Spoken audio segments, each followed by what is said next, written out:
Part 3. In this part, you will hear 3 talks or lectures. The talks or lectures will not be repeated. There are 5 questions for each talk or lecture. For each question, choose the right answer A, B, C, or D. Questions 21 to 25 refer to the following lecture. Listen to a lecture in a geology class. The lecture is on the structure of the Earth. Today, I'm going to give you a brief overview of the structure of the Earth. The Earth is made up of a number of layers, from the outside to the inside. The main layers are the crust, the mantle, and the core. Let's look at a diagram of the Earth's main layers. The crust is the thin outer layer, then there is the mantle. And finally, the core, which is divided into the outer core and the inner core. First, let's talk about the crust. The crust is a thin, hard layer of rock. As you can see in the diagram, the crust is quite thin. The crust is about 20 miles thick under land masses. Under the oceans, the crust is even thinner. The crust is only about 4 miles thick under the oceans. Now, let's talk about the mantle. The mantle makes up the greatest part of the Earth. The mantle is about 1,800 miles deep. It's made of stony materials that were created from silicate minerals. The mantle is a huge mass of stony material. Now, we'll look at the core, which actually has 2 distinct parts, the outer core and the inner core. Neither the outer core nor the inner core is as wide as the mantle. The outer core is less than 1,400 miles wide, and the inner core has a radius of 800 miles. The outer core is a layer of liquid metal. It definitely has liquid nickel and iron, and it may have other substances. The outer core is the only liquid layer. The inner core is composed of nickel and iron, as the outer core is. But the inner core is not a liquid layer like the outer core. It is extremely hot at the inner core. But there's also an extreme amount of pressure on the minerals in the inner core that keeps them firm rather than liquid. This is all for our overview of the various layers that make up the Earth. We'll be having a quiz on the material next class, so be prepared. Questions 26 to 30 refer to the following lecture. Listen to a lecture in a film studies class. In the first 2 decades of the 20th century, cinema established itself as a powerful mass medium. Movies were a popular entertainment. Movies were also regarded as high art by the intellectuals of the day. Many people believed that cinema, or film, would be the defining art form of the new century. Even in its earliest years, film was developing its own style, a style that was distinct from that of the theater. But what do we mean when we speak of film style?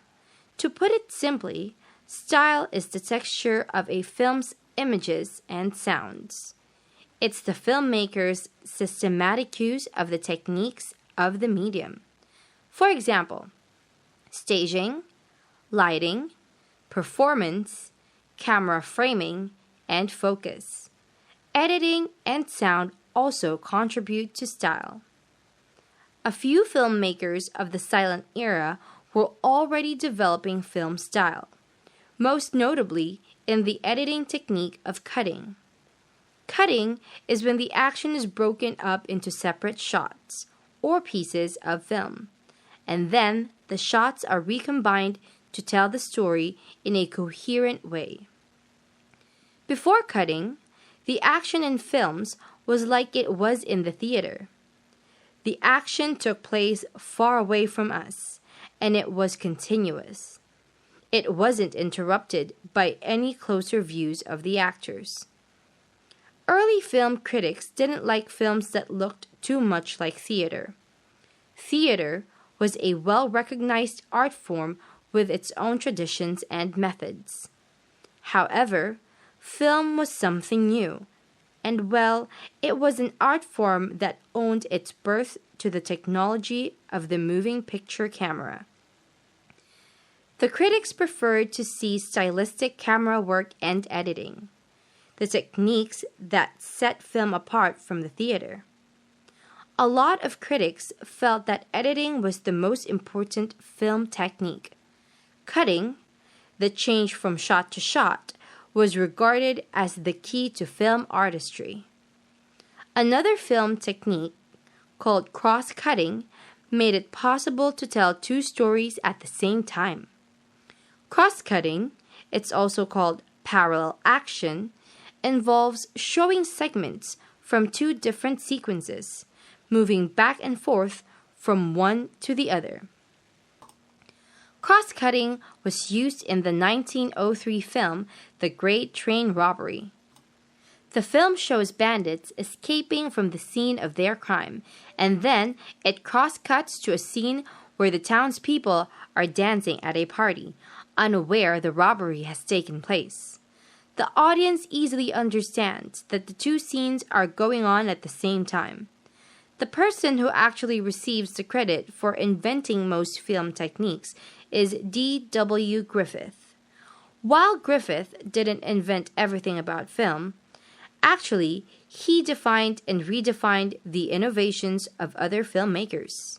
He created movies that critics and audiences recognize as a unique narrative form. This is because he perfected the elements of film grammar and the art of the story film.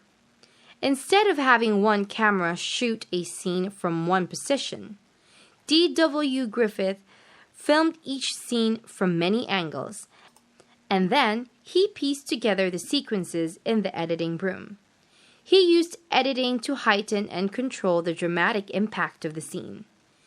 He introduced analytical editing, that is, breaking down a scene into shots that show closer views of people's faces or gestures. These loosely framed shots are known as close-ups. The close-up conveys a character's emotions through subtle changes in the eyes, mouth, and brow. After D.W. Griffith, the close-up became a standard tool in the language of film.